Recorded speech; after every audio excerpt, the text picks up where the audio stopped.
Today we're taking the all-new VW Tiguan to the German Autobahn and see what is it made of. How good is the new generation? We'll find out everything about that with Thomas and Autogefühl in 4K, full screen, full length. Let's go here with the front. This color here, pretty cool actually. And yeah, I tried to match the outfit once again. This is a urinal gray. This is the unique color. There's also a metallic gray available if you like it. And did you know that, for example, in Germany, gray is actually the most bought car color? Yeah, very interesting. Then black, white, and then the real colors. The front here, look at that, the light strip.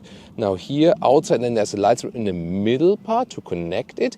And this is also the R-Line, the sportier look. And you can see here, there's this open design, a lot of high gloss black as contrast. We've just been to the car wash and there you can see that, yeah, the rest of the water drops, they tend to gather here in these, yeah, more complex design elements, definitely. But this gives definitely a more sporty look to the Tiguan overall. Wheels from 17 to 20 inch. And these are indeed the biggest 20-inch wheels. 19 would be standard for the R-Line. And here you can see high gloss black cladding here also for the R-Line to differentiate a little bit more to the base version. All Tiguan length here, 4.55 meters or 179 inches. Just like tiny little bit more than the previous generation. Biggest technology change is the DCC Pro. This is an upgraded adaptive suspension that's also equipped with this test vehicle here, and this has a 2-valve technology, bringing you even more comfort and sportiness at the same time, they promise. First test were running very good. Let's see how it behaves on the Autobahn here today. And there were also some remarks saying like, hey, is there like a rattling noise from the rear axle? I read something about it. I haven't noticed yet, but I'll retest it today on the German Autobahn. The side profile here, once again with the black frames in this design scheme, I think it fits very well to this gray look. So overall, a pretty sinister Tiguan here for you here today. The IQ light, you see it also here in the rear, by the way. This is the optional LED matrix in the front, and this also changes then something in the rear, that you have these layer effects here on the tail lamps. And of course, when you put in the Leah effects, yeah. I said layer effects, but Leah was thinking like the Leah effects, yeah. But it's also a Leah effect because Leah loves these turning indicators, both in the front and also in the rear, and you only get them if you have this top optional matrix LED, the IQ light. And I think the rear light signature here is pretty cool. Also, once again, this glass effect design. So design-wise, they really made it more modern. Big Tiguan lettering here in the rear, and the R-Line once again adds this special styling right here. The non-R-Line model would look then a little bit more subtle. Increase also with the boot, 650 liters now, so a couple of liters more. And it is very well usable indeed, 1 meter or 40 inches in width here between the wheel arches. And the normal length is just over 90 centimeters or 36 inches, so that's cool. And then you can fold the seats easily from here and here. The only thing you can see when the co-driver seat is a little bit too far back because Leah has been relaxing, then you need to put it a little bit forward like this. And there you can see it also has this fixation that it actually stays in place. Underneath here, by the way, there would still be space for a spare tire. There we go.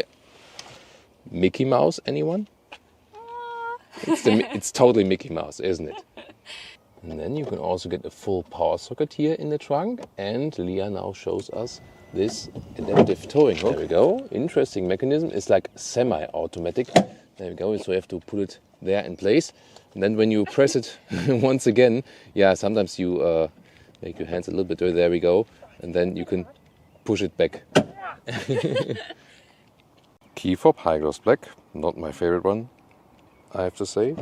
Door closing sound. It is very nice. Front, let's see how it is from the rear. Both really nice. That I really like. Inside of the doors, soft touch here on the top part, even softer here, also for your elbow. Then you have this new high gloss black insert. It's also illuminated actually. And then here, this is a little bit distracting for the camera. Here, this is really nice. The totally covered door pockets, and we have that sometimes in 120,000 euro cars, and it's not the case anymore. So well done here. Then R-Line steering wheel, perforation at the side, real button still on the steering wheel. That's real lovely here. Left side for the cruise control, volume, right side to control the digital instruments. Switch gear is right here. Drive forward, reverse like this. And the seats, in this case, animal skin, they do not offer alternatives to animal skin in the high trims here, unlike with the ID models. That has to be highly criticized indeed. Volkswagen has to be consistent also, because I mean, it's like, oh, when you buy a combustion engine, then you don't care about animals?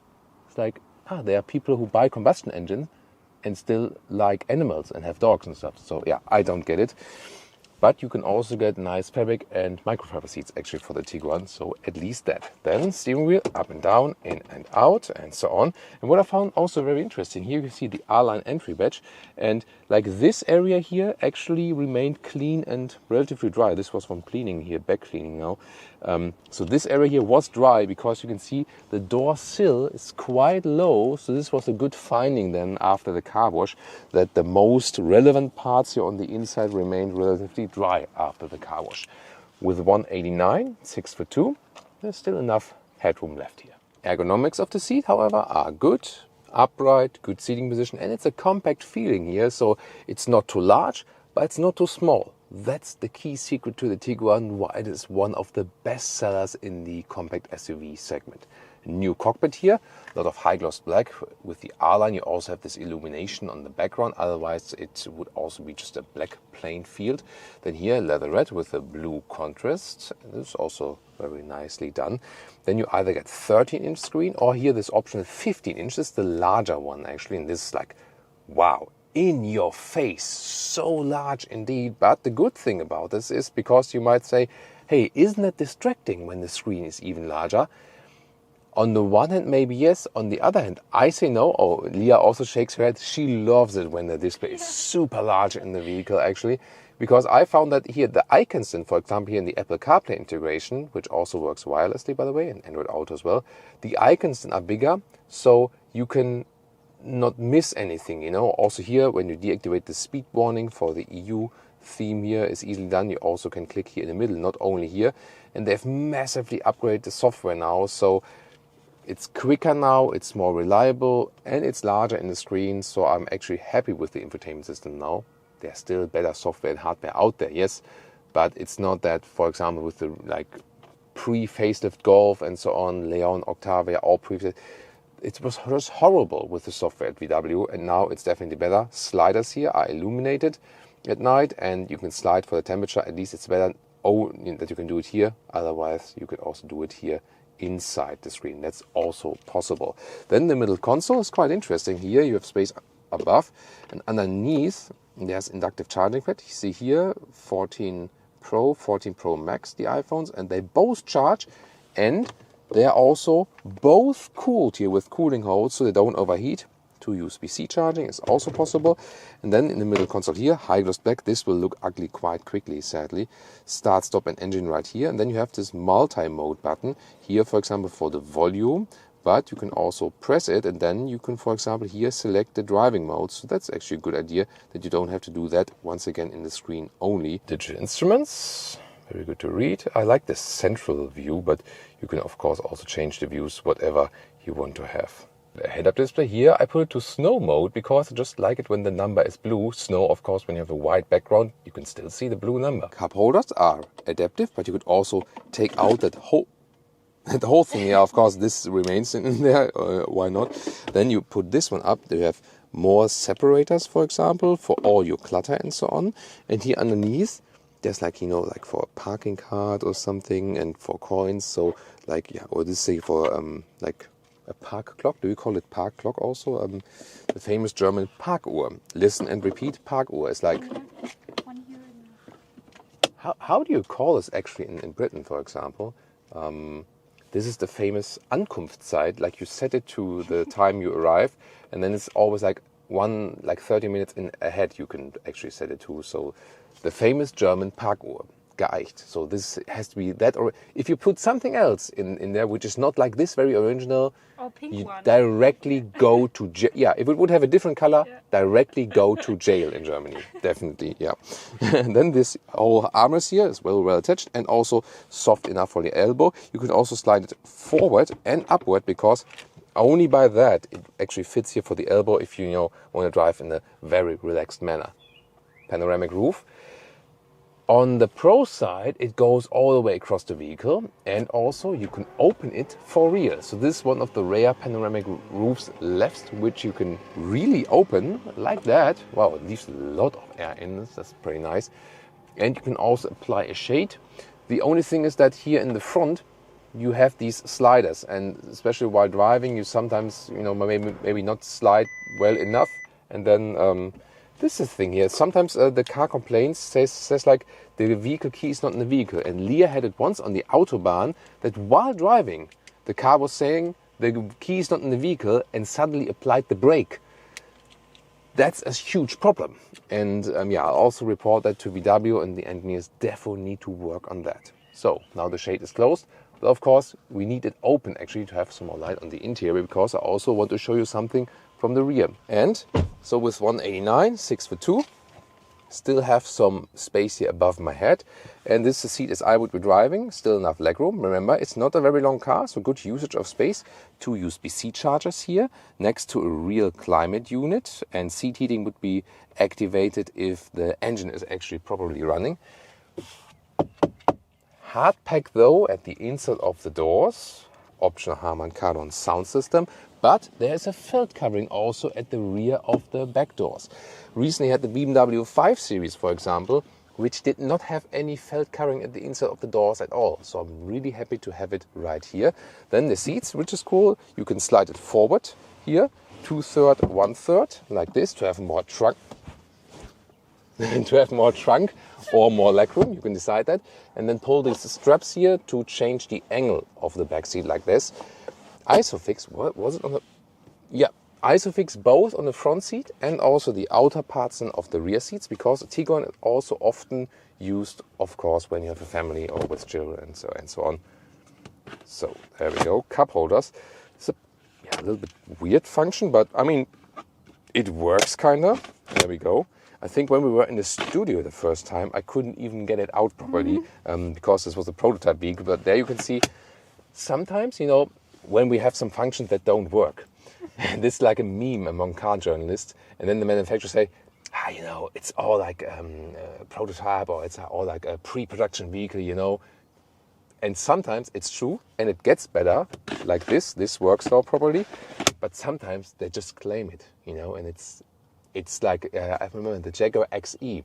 There was like the trunk release from below. It was like a cable and it was fixed with tape underneath. And then they say, it's all pre-production. And then 5 years later, I rechecked the vehicle and it was still the same. Yeah. And so it can be like this or like that, something like this or like that. Then ski hatch here in the middle. Then you can also load this one here through. So overall, the comfort and all the features here on the rear seat, very convincing. And on the rear windows, Leah shows us here. We finally know why the Tiguan is called Tiguan. This is the Tiger. On the other side is the Iguana. So Tiger plus Iguana is Tiguan.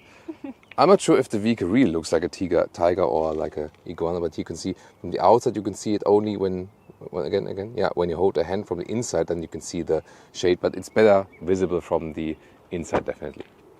Engine lineup.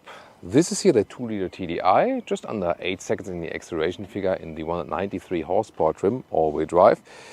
Also other horsepower specs are available. And then you can get a 1.5 TSI turbo petrol engine or a 2-liter TSI turbo petrol engine. So 2 different things and horsepower outputs are available. Exact numbers you'll also find in the pinned comment or in the video description. And most important upgrade is the 1.5 TSI plug-in hybrid. Now with way bigger battery, 20 kWh net, and realistic like 80 kilometers, 50 miles of pure electric range. This is a massive upgrade indeed. And yeah, you always have then the DSG, the dual clutch transmission, automatic. Autobahn, sport mode.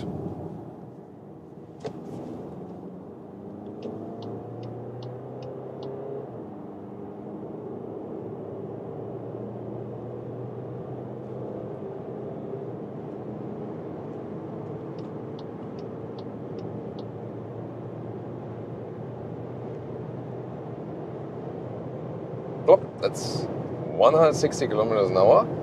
So this is here the 2-liter TDI for the all-new Volkswagen Tiguan. 193 horsepower, 7.7 is the acceleration figure, 7.7 seconds to 100 kilometers an hour or 62 miles an hour, and yeah, definitely more than enough. One of the more powerful engines here available for the Tiguan.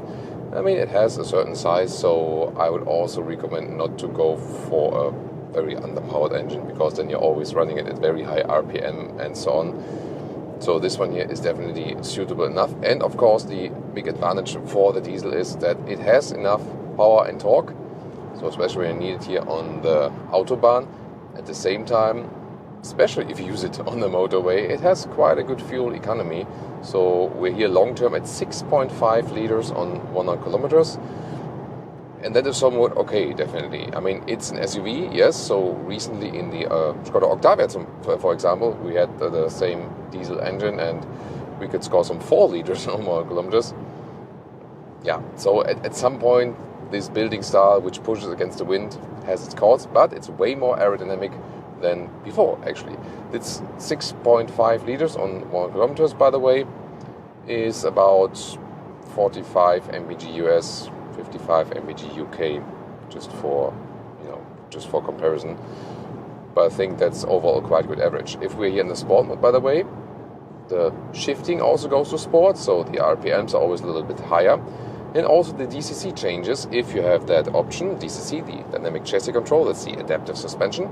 I can also show you more about that. First of all, I want to show you, I can select the driving mode in several ways. I can press here this lower button, for example, and then also select it while driving from below. That's good that I don't have to do it in the touchscreen, just depending on what you prefer, because they have also easily put it here in a hotkey down there. So if you're somewhere else in the main menu, you just have to press up here, and then you can more or less easily pick that, because the screen here, especially the bigger one, is now so large that you can easily also pick that in the screen while driving. Is definitely easier than before. And this DCC you can also set to the individual mode. It's not too complicated actually. Here you can, for example, set it all the way to comfort, and then the steering to sport, which is sometimes my favorite, because here in the lower degree angle in the comfort mode, there's not too much reaction from the steering. Overall it's fine, but you can also tune it here to the sport level, and then you have a little bit more feedback in the steering. But still then, here, this is more for running straight. There's not too much feeling here, and then it gets more feeling to the side. And now the guys behind me probably say like, what the hell is this guy doing? So yeah, that's a catch actually a little bit. So that could be a little bit better with the steering, but I'm overall still happy with it. And also this DCC Pro is the new upgraded dynamic chassis control, does a good job. So considering you have 20-inch wheels mounted here, so the biggest wheels that are available, is still a very good comfort. Also when we have these waves here on the motorway, very well evened out, so you don't miss an air suspension for that. If you want more comfort, stick with smaller wheels, then you can also vary that a little bit. With the 20-inch wheels, we have a somewhat sportier ride. Here, noise insulation at 100 kilometers an hour is, I would say, okay. We do have competitors from the premium brands which are more silent, I would say. If we compare like a BMW X1, for example, I feel that it's more silent here than the VW Tiguan. And I mean, here the price, yeah, you can easily compare it to premium competitors. When we come at the end of the review to our pricing section, you might be surprised what you meanwhile have to pay for a VW Tiguan. So as we talk about like the sporty features, let's do a lane change, and it's always good to do that, of course. And here when you have the sporty DCC mode to compare, for example. And also the taxi driver behind me is probably getting nervous and wants to drive 2 meters in front of me. So to the right, I see here it doesn't shake up at all. Really nice. We go back. Yeah, that's actually very decent. So, and if you go to the more comfortable mode here, you do feel it actually also in the lane changes. But the good thing about the DCC is it always rules in this certain spectrum. So, thank you, Leah. Not sure what was like this. What did it say? Like always pay attention or something? Or, yeah, I don't know. I mean, these things are always, I feel, more distracting than they would add to safety or something. So, yeah, back to the DCC. So even if you have it in the most comfortable setting, it rules between comfort and sportiness in a certain spectrum. And even if you're in a sporty setting, it also rules between comfort and sportiness. It's just a different preset, and both will be fine while driving. So if you ask me between the difference of the previous generation and this generation, this time here with the German Autobahn focus, initial review was more like rural driving in France. It was in southern France, indeed. Thank you. Yeah, it was in southern France. No, it was in southern France, I think. Yeah, sometimes we get mixed with with so many driving reviews, definitely. So this time here, as we have it in Germany, wanted to pay more attention to the German Autobahn, German motorway, and this also one of the things you feel. It has always been a very nice compact SUV, definitely. But this one here, in this new generation, feels even more refined, I would say. Please pay attention to the road. But maybe because I'm sometimes looking at the camera or something at you guys, maybe that's it or something. The view of the DCC is always nice to see for sure. So so I'm really happy with the motorway driving. The only thing I noticed, because we drove the Passat and the Tiguan the very same day, is that the new Passat is even better. And that's always the discussion between SUV and dirtbag SUV or estate and something. And in that case, you have to say like the low building style has even more advantages for comfort. But for an SUV here, good in comfort. Gonna go for another acceleration right here.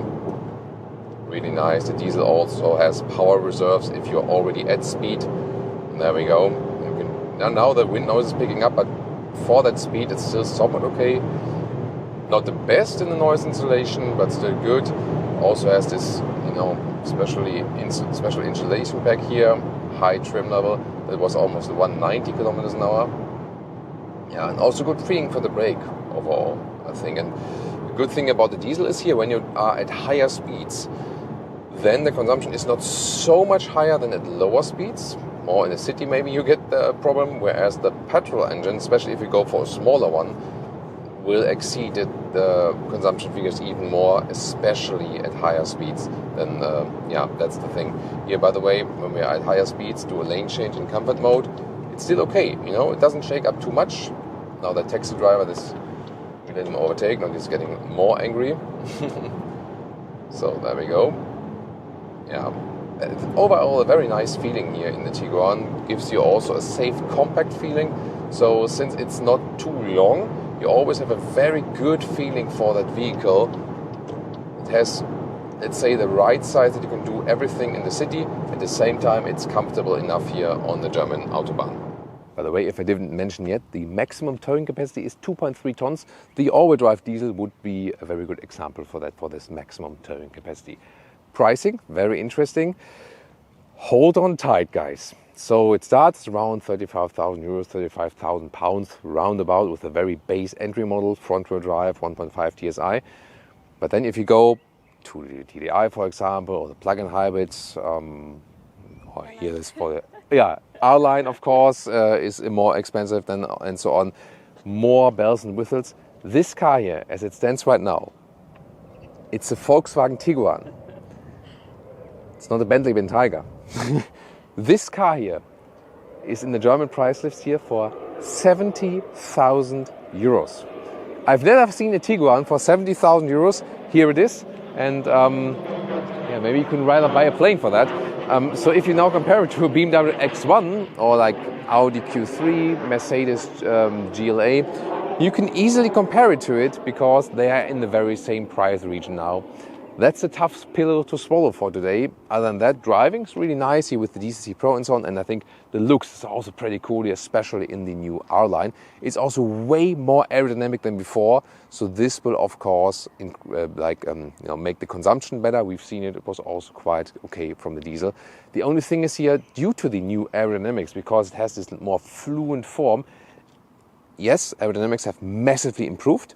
But on the same side, before, the previous generation was a little more angular and looked to me a little bit stronger. So definitely always pro and con with the new products, but it's very, very interesting ride for sure. What do you think about the new Tiguan? Tell me in the comments and tune in to the competitors.